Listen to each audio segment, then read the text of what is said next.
पांडाल के नीचे दूर दराज से इसलिए आए हैं क्योंकि आपकी और हमारी जो समस्याएं हैं वो एक जैसी है।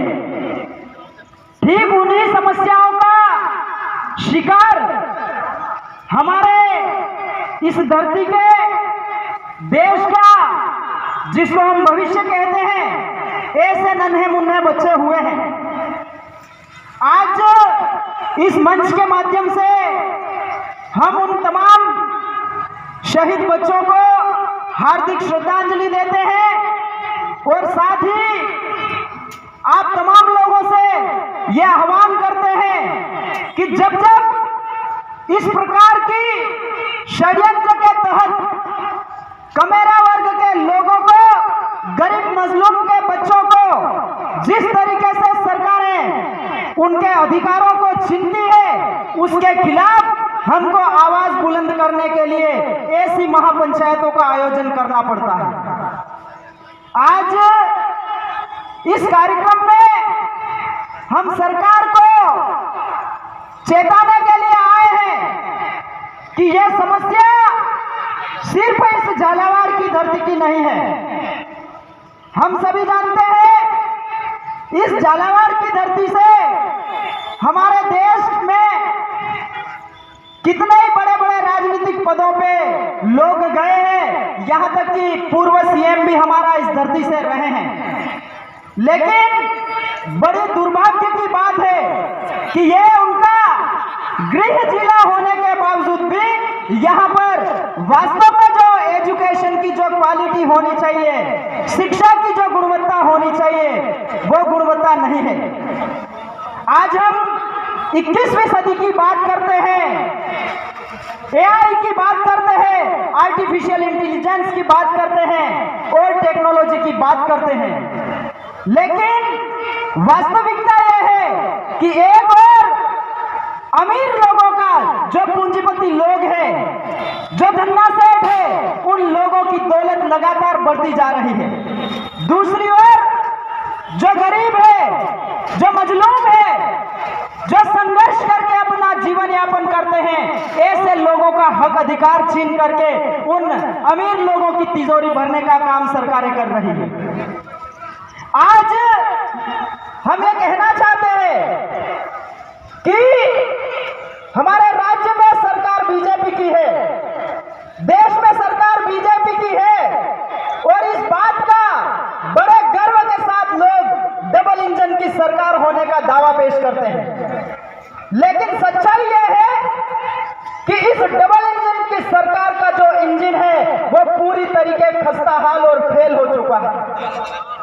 क्योंकि अगर ये डबल इंजन की सरकार होती तो ये जिस आर्टिफिशियल इंटेलिजेंस की बात करते हैं, जिस टेक्नोलॉजी की बात करते हैं, उस टेक्नोलॉजी में गरीब, शोषित, वंचित लोगों के बच्चे भी आज शिक्षा ले रहे होते हैं।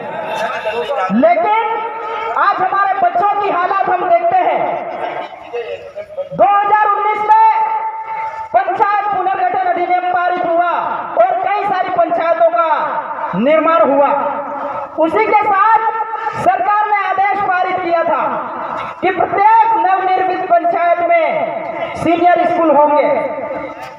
अधिनियम पारित कर दिया, लेकिन वास्तव में क्या उन स्कूलों में आज तक कोई ऐसा बिल्डिंग बनी है? नहीं बनी। यहाँ तक कि वहां पर भौतिक सुख सुविधा के संसाधन जो बच्चों को शिक्षा ग्रहण के लिए जरूरी है, वह तक उपलब्ध नहीं है।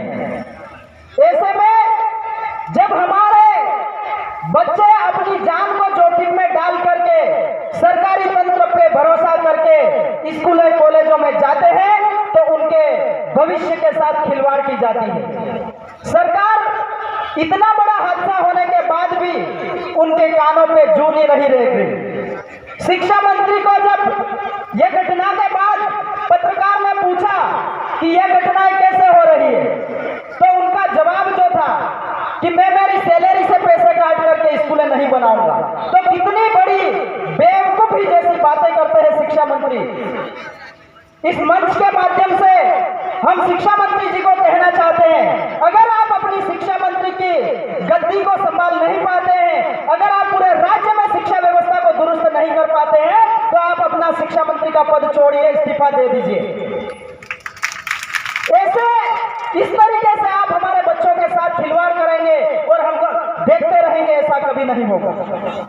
आज जहां जहां आप देखेंगे, विद्यार्थी से लगा करके बड़े बुजुर्ग तक हर व्यक्ति अपने अधिकार के लिए संघर्ष कर रहा है और सरकारें धर्म के नाम से लोगों को बांट बांट करके अपनी राजनीतिक रोटियां सेकने में व्यस्त है।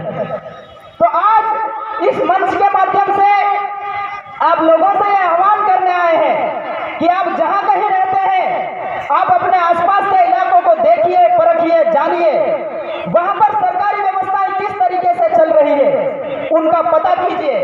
और जहां पर भी आपको ऐसा लगता है कि यहां पर बदलाव की जरूरत है, तो आवाज बुलंद कीजिए और उस व्यवस्था के खिलाफ अपने झंडे एजेंडे लेकर के खड़े हो जाइए। निश्चित रूप से यह सरकार एक दिन धराशायी होगी और हमारी मांगे भी पूरी होगी। आज इस मंच के माध्यम से हमारी 3 प्रमुख मांगे हैं। जो शहीद हुए हैं बच्चे, उनके माता पिता को आर्थिक रूप से सहयोग देने के लिए 1 करोड़ रुपए का जो मुआवजा है वो सरकार को देना चाहिए, क्योंकि हम देखते हैं राज्य में अन्य प्रकार के भी घटनाएं होती है, किसी का मर्डर होता है तो उनमें सरकार जाकर के कई करोड़ों रुपए दान में दे देती है और उन लोगों को सरकारी नौकरियां देती है। लेकिन एक गरीब के बच्चे की जब जान जाती है तो सरकार के लिए वो बात क्यों उनको समझ में नहीं आती कि इंसान इंसान ही होता। एक अमीर और एक गरीब में जो सौताला व्यवहार सरकार कर रही है वो निंदनीय है। और इस मंच के माध्यम से हम यही कहते हैं कि जितने भी माता पिता अभिभावकों के बच्चों ने अपने प्राण गंवाए हैं, उन माता पिता अभिभावकों को आर्थिक रूप से 1 करोड़ रुपए का उनको मुआवजा दिया जाए, साथ ही उनको सरकारी नौकरी दी जाए और उनको पुनर्वास करने के लिए उनको जमीनें आवंटित की जानी चाहिए। ये मांग सार्वजनिक रूप से है और आप तमाम लोगों से भी यही कहना चाहेंगे कि जब भी ऐसे कांड आपके आसपास में यदि आपको लग रहे हैं, यदि और भी कोई स्कूल ऐसी अवस्था में है, तो आप सोशल मीडिया के माध्यम से, चाहे प्रिंट मीडिया के माध्यम से अपने स्तर की आवाज को बुलंद करते रहिए और अपनी लड़ाई को आगे बढ़ाते रहिए। इन्हीं बातों के साथ मैं मेरी वाणी को विराम करता हूँ। जय जोहार, जय आदिवासी, जय भी प्रदेश। आप सबकी जय। उल गुलाम जिंदाबाद। धन्यवाद। बहुत बहुत धन्यवाद साथी।